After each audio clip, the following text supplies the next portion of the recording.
Coming up, looking for new ways to handle flooding. There's monkeying around going on at the Virginia Zoo and a hero's welcome from the hometown hockey champs. These stories and much more coming up on Norfolk News Now.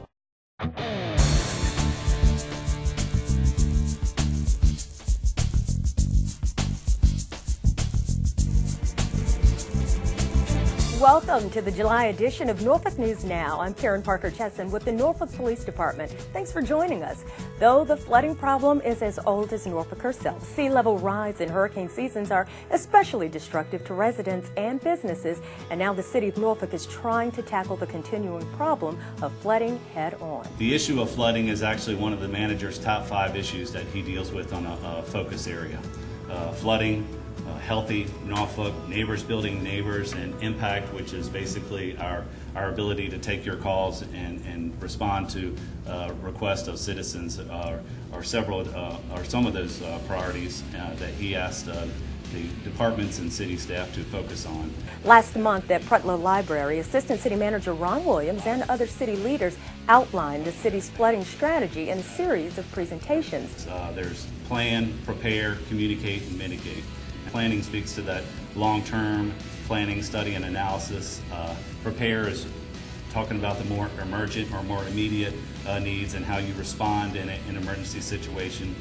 Communicate is basically some of what we're doing this evening, and then mitigate is actually when we actually try to prevent or help remediate the impact that flooding has. And there is a lot going on as city leaders look for ways to help keep you safe and dry. So we have several department heads and the executive staff that meet on this issue every Monday afternoon.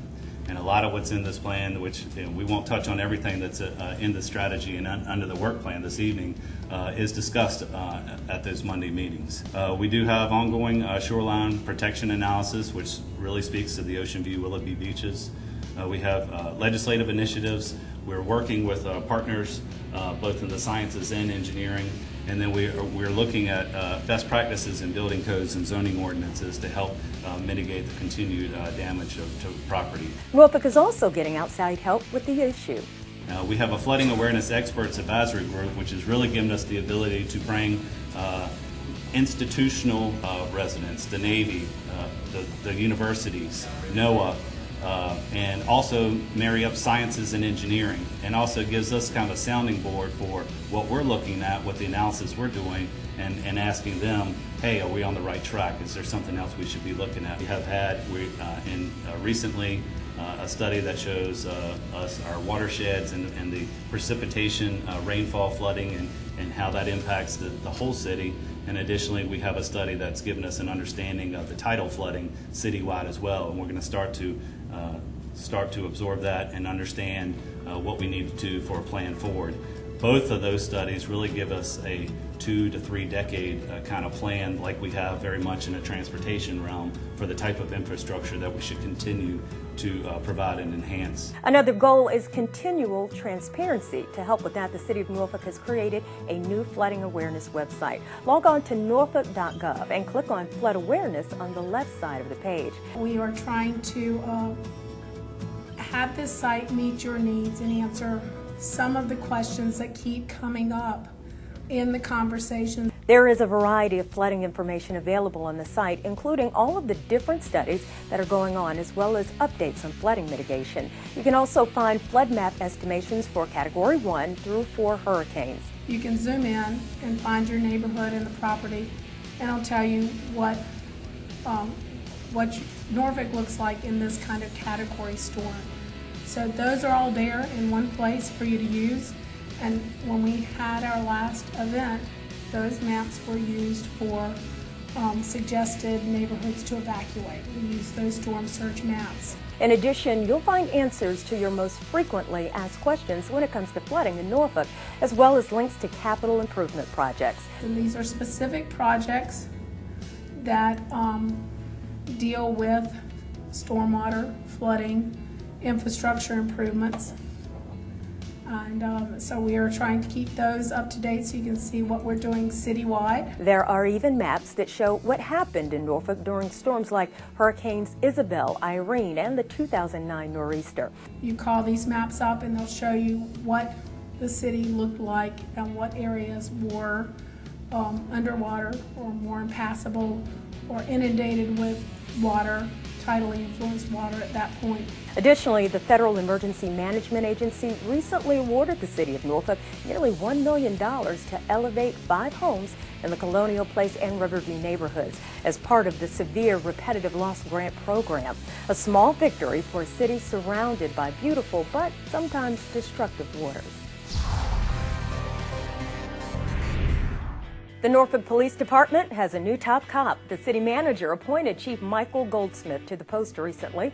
Well, first off, I feel very fortunate that city manager, city council had the confidence in me to fulfill this role. I also feel very fortunate that I have an experienced group to work with. They are the people that have been in charge for a long time. They've got wealth of experience. I will absolutely be looking to them to assist with this, because remember, it's about how we approach this as an organization. It's not about any one person. It's about how we do this as a group, and that group of decision makers will be vital to how we structure and how we move on in the future. Goldsmith has been with MPD for 23 years. Chief Goldsmith has extensive leadership and command experience. The new chief served and supervised in a variety of units in the department and was the first commanding officer of the Homeland Security Division. Chief Goldsmith has also served as the commanding officer of the Office of Professional Standards. When you start to look at the body of work for Chief Goldsmith, literally you see something that's special. And I knew that at some point he would be a police chief somewhere. So why not home? So he had dedicated his service here in Norfolk. He's the right person for the job, and he's exceptional at what he does. He's also a graduate of Norfolk Catholic and Old Dominion University. He's married and has 3 children. The Department of Public Works believes the best place to look for qualified workers is close to home. The department offers an apprenticeship program aimed at helping Norfolk residents prepare for a career in waste management. During the 6-month program, participants are hired as apprentices with the Division of Waste Management. They are allowed to train on city vehicles and use the division's computers to train and to take online practice tests in preparation for getting a commercial driver's license.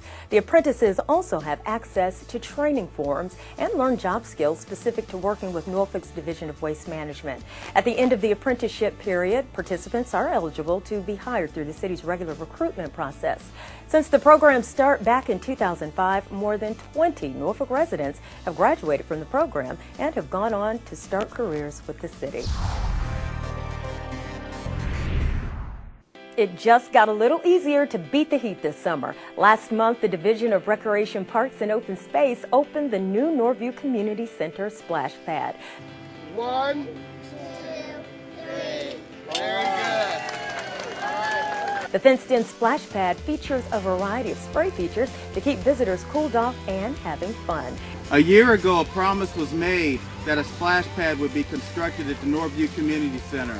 The Vice Mayor was very instrumental and led us through a series of charrettes with some of the young people in the Norview community. We actually had charrettes during our summer camp last summer, and there were close to 90 youth that provided drawings and input on what type of structures they'd like to see in the actual splash pad. I think it's great. I think they do a lot for the community. I think it's great that they put back into the community and give it a place, some of the children a chance to be able to play in the water. And with 3 separate zones, even the littlest visitors can get in on the action. It's cool. Yeah. And I like water, so I asked my mom, can I go here? She said yeah. The Norview Community Center splash pad is free and open to the public. Today what you see here is a culmination of staff and the young people of Norview coming together and having a major input in what you see today. This belongs to you, the community of Norview. Now they will have a place to be able to cool off in the summer months, as well as their parents, grandparents, uncles, aunts, and cousins. This belongs to you. It's open every day through Labor Day from 10 a.m. to 8 p.m. The city completed a two-pronged sale of nearly $122 million in general obligation bonds last month. Roughly $114 million were traditional tax-exempt bonds used to fund the cash flow needs of the city's capital improvement program. Another $7.3 million were qualified school construction bonds. Those bonds have federal tax credits that save taxpayers over $6 million. The city received a combined true interest cost of 2.84%. That's a 30-year low interest rate for long-term tax-exempt financing of new projects from Norfolk. Representatives from Norfolk headed to Boston last month to tout the city's bio-research resources. The 2012 Bio International Convention was the perfect forum for city and regional leaders to pitch the high-tech options available in the region. From ODU's Bioelectrics Research Center to the Norfolk State University Clean Room, which is the largest in the state, Norfolk has a lot to offer research and biotech companies. With more than 20 companies specializing in bioproducts and services and plenty of workforce training programs, Norfolk's representatives had plenty to pitch. If you've strolled around downtown Norfolk lately, you might have wondered what is happening at the corner of Main and Granby Streets. The Triple N's John Linka has the story. You know that old saying about when one door closes, another one opens? Well, case in point, the corner of Granby and Main Streets in downtown Norfolk. It was destined to be a Westin hotel. They lost their financing. We were left with a piece of property at an important downtown gateway, and a group of energetic downtowners thought that we could find a more attractive use for the site. The plan was to come up with a place where folks could sit, relax, and enjoy themselves. It took us about a year and a half to go from the idea, and obviously the idea had to be approved by the city council and the mayor, because this was their property. And once we had that approval, then we pulled together a group of very creative, energetic, enthusiastic designers and volunteers, came up with a plan. A plan that turned into a plot, or the plot to be exact. Everything here was thought of and worked on by volunteers. And we didn't have any money, so we had to find ways to reuse things. We have beams from the old boathouse that are now benches. The public art, as we call it, is our containers, and those were donated by MERS to kind of anchor the site. The lights that you see were donated by a lighting company. It just goes on and on. Virtually every plant here was planted by a volunteer, and the vast majority of the plants were donated. So I mean, the stories of what people have done, both in contributing time, but also contributing actual things, is really, truly amazing. Even more amazing, the simplicity of the name. We looked at a lot of different options, and it was a parking lot, and so people kept writing P.lot, and then all of a sudden somebody said, the idea of calling it the plot came about. And it works on a number of different levels. Obviously the grid that we have, it's like different plots of land, but it's also a place for many stories. The many stories that we hope will someday be on this site for a new office building or a new hotel. And then it's the stories of our volunteers who have gotten to know each other because of the work that they have done on the plot. All of this volunteer work is only the beginning. Phase 2 really goes beyond where the existing fence is. We're looking at that as being an area that has a variety of participatory games. We've had people come forward wanting to do a life-size checkerboard or a life-size chessboard. We have someone who wants to donate a bocce ball court, having a half court for basketball so people can come out on their lunch hours and play basketball. Not too shabby for a group of volunteers. People come together that didn't know each other, form a community focused on one thing, and that's making this a special place. To learn more about The Plot, just log on to facebook.com/theplotdowntown. For Norfolk News Now, I'm John Linka. When we come back, pulling out all the stops and the razors for the champion Admirals, plus plenty to see and do at the Virginia Zoo, and catch a movie or just relax at Norfolk's newest family-friendly park. Hey guys, this is my teenage friend Fred. Rad! Hey pal, you want to pay attention to the road? Relax, man, I got it. Look, my man, if your bad driving gets me killed, you better hope you die too, or I will haunt you silly. And I'm not just gonna float over your bed like, woo! I'm gonna be making a more annoying noise, like, ah! And instead of wearing those long white robes, I think I'll wear something more form-fitting and upsetting. The other ghosts will look and be like, wow, we've never seen that before. How's everybody doing tonight? Hello. Chrissy, hey. Hey, Alex. How are you? Alex? Alex? Hello. I'm Mrs. Garcia. We've heard a lot about you. He is cute. Stop. You don't have to be perfect to be a perfect parent. There are thousands of teens in foster care who would love to put up with you. Welcome back to the Triple N. The Norfolk Admirals made American Hockey League history last month, and the city put on quite the party to celebrate. Our man on the street, John Linka, files this report. Thank you, Admirals!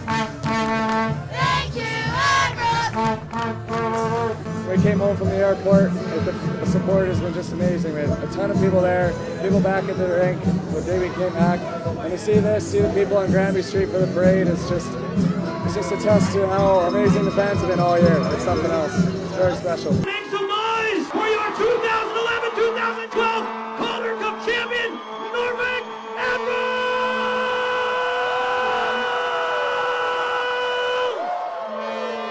Thousands of fans packed Scope Plaza to celebrate a record-setting season put on by the 2012 Calder Cup champion Norfolk Admirals. I am pleased and overjoyed to welcome each of you to this celebration of the Admirals Calder Cup Championship, an historic moment by any measure. And while coaches and players celebrated with the Calder Cup throughout the afternoon,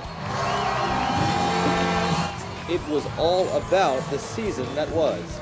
We said this very beginning is we just wanted to put a team on the ice that would make you proud. I'll tell you, when guys are taking slap shots at 100 miles an hour, and you got players diving in front of them that have half the equipment the goaltender has, that takes a lot of guts, and they did it all for you. We've often said this, and we've talked about this in the locker room on numerous occasions.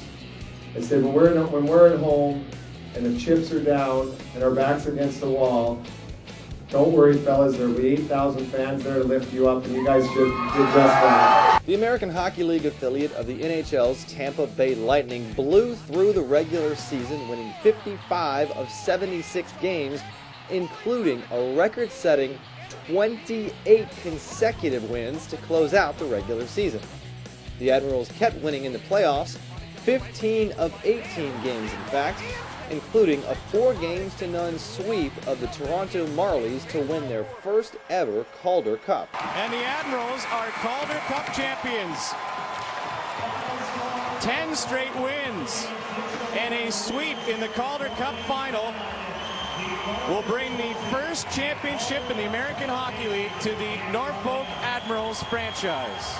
And that meant there was just one thing left to do. Today's the day that the beards come off.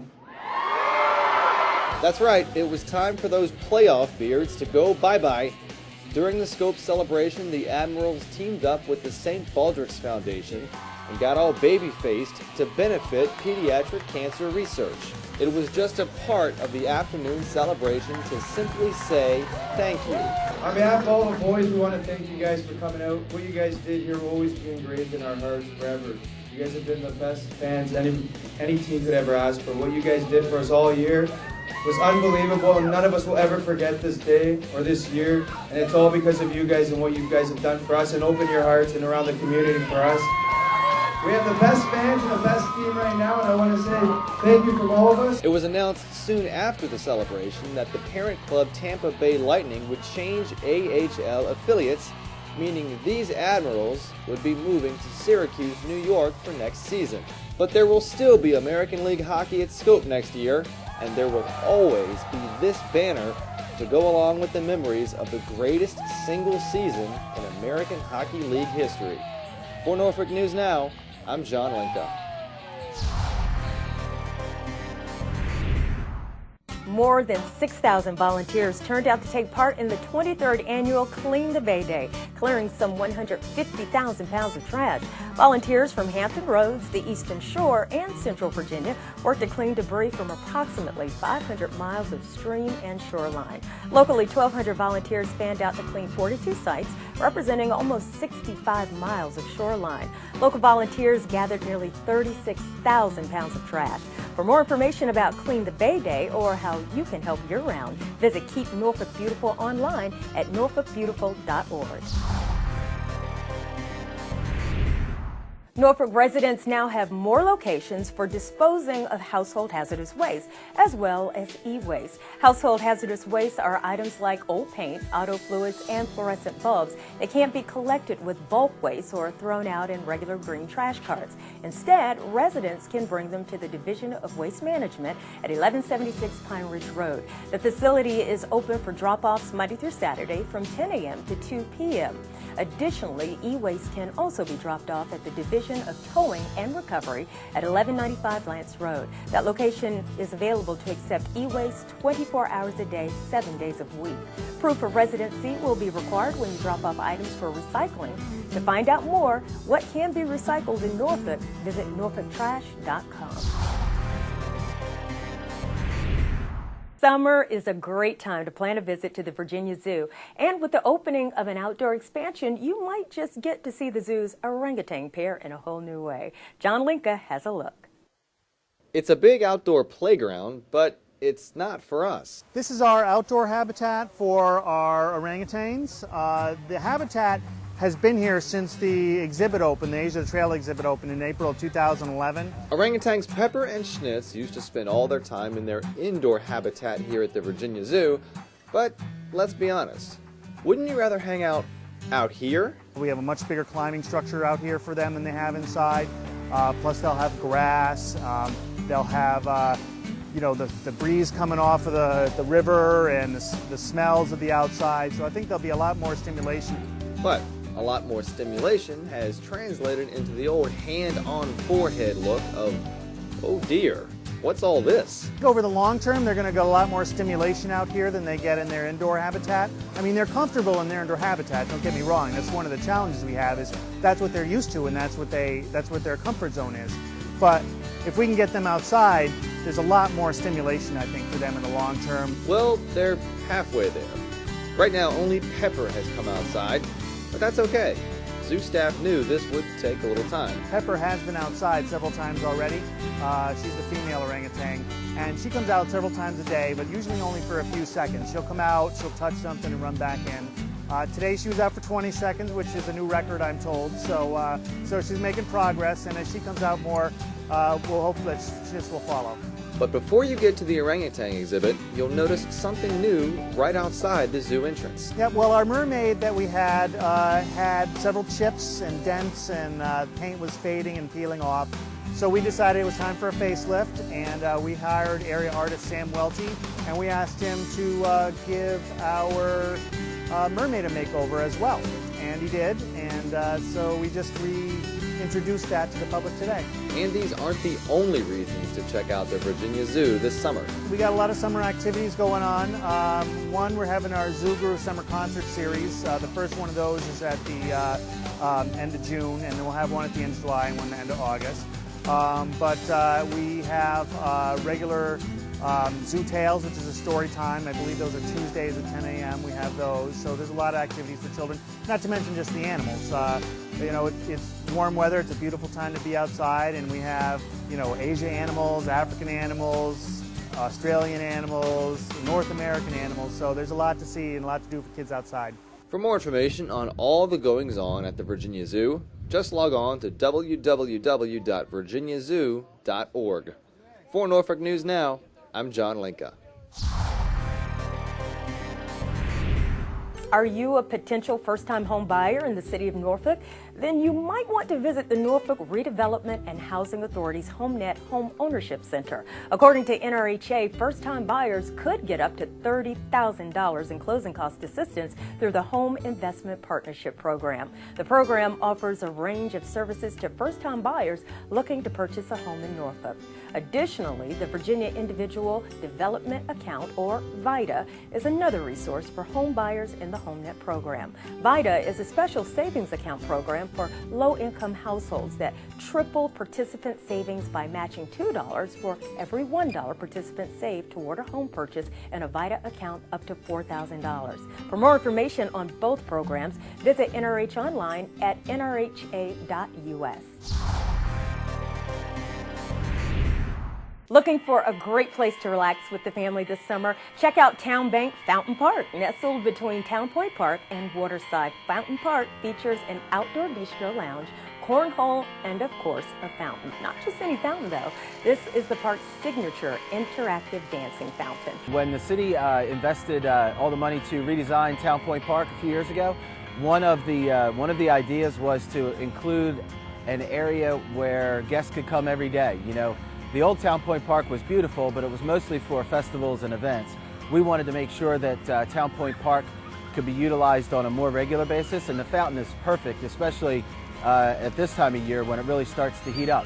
So behind me is an interactive fountain with 28 jets that shoots hot water as 15 feet high in the air. And as you can see, you know, the kids really enjoy it. It's timed to go off in random patterns, so the kids can never really know when the fountain's going to go off, and sometimes it takes a nose or a mouthful of water to figure it out. But the kids have a great time in there. There's plenty to do at the park all summer long, but you won't want to miss Cinema Under the Stars. Throughout the summer, Fountain Park and its 16-foot movie screen is the host venue for free family-friendly movies. In July, catch The Blind Side on the 14th and Space Jam on the 28th. In August, you can watch Big Miracle on the 4th and Twilight on the 18th. Well, that wraps up the July edition of Norfolk News Now on the Triple N. Thanks for watching Norfolk's Neighborhood Network for all things Norfolk. I'm Karen Parker Chesson with the Norfolk Police Department. Take care of yourself and your city and celebrate life daily.